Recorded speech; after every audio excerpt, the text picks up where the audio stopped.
تو جب سر کاٹ کے نیزوں پہ چڑھ گئے اور زینب اور ان کو لے جانے تو آپ نے پیچھے مڑ کے دیکھا تو لاشیں پڑے ہوئے تھے، سر نیزوں پہ چڑھے ہوئے تھے، چھوٹا سا معصوم عبداللہ کا سر بھی نیزے پہ چڑھا ہوا تھا۔ تو انہوں نے کہا واہ محمد واہ محمد صلی علیک الالہ و ملک السماء، ہائے محمد ہائے محمد، آپ پر اللہ کا درود و سلام ہو، زمین آسمان کے بادشاہ کا درود و سلام ہو۔ ھذا حسین بالعراء مزمل الجم مقطع الاضحى،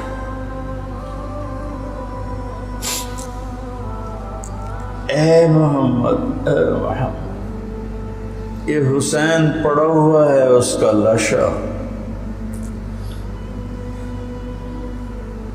بے گور و کفن۔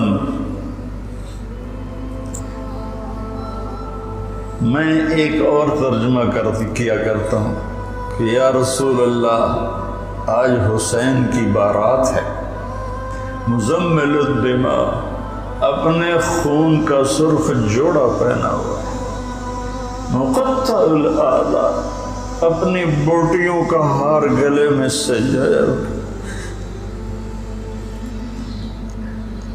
بناتوں کا سبایا، آپ کی بیٹیاں قید ہو گئیں، وذریتوں کا مقتلہ، آپ کی نسل ذبح کر دی گئی، تصفی علیہ الرعاء، کوفیوں نے کفن نہیں دینے دیا تھا تو کہنے لگی انہیں کفن نہیں دیا گیا تو ہوا کو غیرت آئی، آئے اس نے خاک کو اڑایا اور خاک کا کفن پہنا تھا۔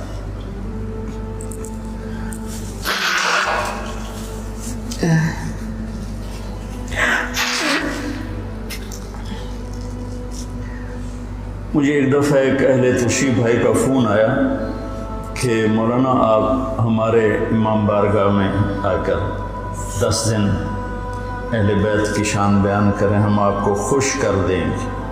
خوش کر دینے کا مطلب آپ سمجھتے ہیں، چنگے چوکھے پیسے دینے تھے۔ پھر انہوں نے مجھے، میں نے کہا میرے بھائی میں اس کا صلہ اہل بیت سے لوں گا، آپ سے نہیں، میں معافی چاہتا ہوں، میں نہیں آؤں گا، میں اہل بیت کی شان بیان کرتا ہوں، ان کا مراسی بن کے، مجھے اس پہ پیسہ نہیں چاہیے۔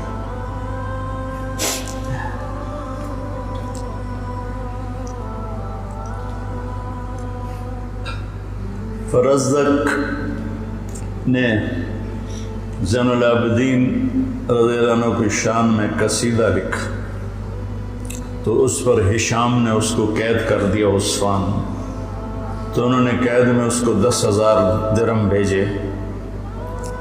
تو فرزدق کوئی اچھا مسلمان نہیں تھا، لیکن وہ دیکھ کر رونے لگا، کہنے لگا ساری زندگی بادشاہوں کی تعریف کی ہے پیسے کے لیے، آپ کی تعریف میں نے پیسے کے لیے نہیں کی، اللہ اس کے رسول کی رضا کے لیے کی ہے، میں نہیں لیتی، واپس کرتی۔ تو محمد زین العابدین نے پھر دوبارہ بھیجی اور کہا اہل بیت کے گھر سے جب کوئی چیز نکل جاتی ہے تو واپس نہیں جاتی، تم قبول کر لو، تمہاری نیت کا اجر بھی تمہیں مل گا۔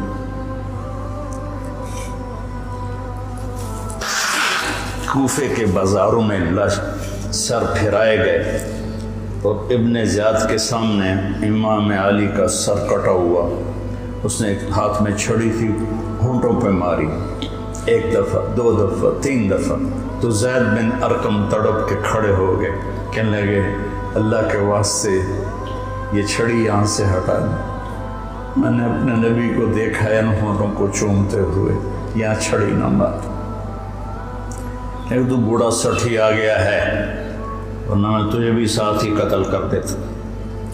پھر وہ سر شام بھیجا جا رہا ہے اور یزید کے سامنے رکھا جا رہا ہے، پھر وہ چھڑی مار رہا ہے۔ ابو برزہ اسلمی کھڑے ہو کر کہتے ہیں چھڑی نہ مارو ان ہونٹوں کو، میں نے نبی کھوٹوں کے ساتھ لگتے ہوئے دیکھا۔ یہ تو حال کیا اہل بیت کے ساتھ۔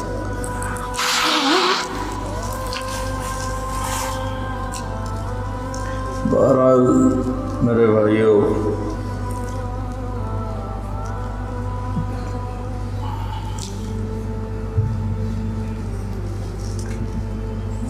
اہل بیت، آپ نے فرمایا اذکرکم اللہ فی اہل بیتی، اذکرکم اللہ فی اہل بیتی، اذکرکم اللہ فی اہل بیتی۔ میں تمہیں اہل بیت کے بارے میں ڈراتا ہوں، اپنے اہل بیت کے بارے میں اللہ سے ڈراتا ہوں، اپنے اہل بیت کے بارے میں تمہیں اللہ سے ڈراتا ہوں۔ غدیر خم پر آپ نے یہ خطبہ دیا۔ بریدہ اسلمی آیا اور حضرت علی کی شکایت کرنے لگے تو آپ نے منہ پھیر لی۔ پھر شکایت کی تو آپ نے کہا بریدہ کیا تجھے یہ پسند ہے کہ جس سے میں پیار کروں تو بھی اس سے پیار کرے؟ کہ جی بالکل۔ تو کہا پھر میں علی سے پیار کرتا ہوں۔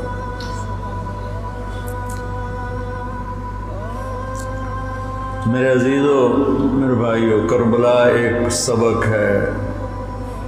کربلا صرف 10 دن رونے دھونے کے لیے نہیں ہے، ایک سبق ہے کہ اپنی زندگی کو اللہ رسول کے سامنے جھکا دو۔ گردنیں کٹنے کے لیے اللہ ہم سے نہیں مطالبہ کر رہا، وہ انہیں ہستیوں کے لیے تھا۔ ہمارے ذمہ ہے کہ ہم اللہ اس کے رسول کے سامنے سر جھکائیں، مسلم بن کے چلیں، مومن بن کے چلیں۔ اللہ کے واسطے میرے بچوں، اگر میرے شاگرد ہو تو یہ دیوبندی اور یہ بریلوی یہ جھگڑے نکال دو، اپنے آپ کو مسلمان کہو، مسلمان۔ میں ایک دفعہ ایک جگہ بیٹھا تھا تو ایک بزرگ بیٹھے تھے، کہنے لگے جی آپ دیوبندی ہیں کہ بریلوی؟ تو میں نے کہا جی میں مسلمان ہوں۔ وہ مجھے ایسے دیکھنے لگے، وہ کہنے لگا میری 60 برس 70 برس عمر ہے، میں نے آج تک کسی کو یہ کہتے ہوئے نہیں سنا۔ تو میں تمہیں مسلمان دیکھنا چاہتا ہوں، میں تمہیں دیوبندیت سے نکالنا چاہتا ہوں۔ مسلم بنو، مسلمان بنو۔ ہم امام ابو حنیفہ کے فتوے پر چلتے ہیں، ان کے فتاوی کی جو تشریح اہل دیوبند نے کی ہے ہم اس کو زیادہ صحیح سمجھتے ہیں، باقیوں کو عزت دیتے ہیں، احترام کرتے ہیں۔ ہمارے سینے کھلے ہوئے سب کے لیے، ہم ہی حق پر ہیں اور ہم ہی جنتی ہیں، یہ عجب تمہارے اندر سے نکالنا چاہتا ہوں۔ کریم بادشاہ ہے، جس کو چاہے معاف کر دے، ہم ٹھیکیدار ہیں۔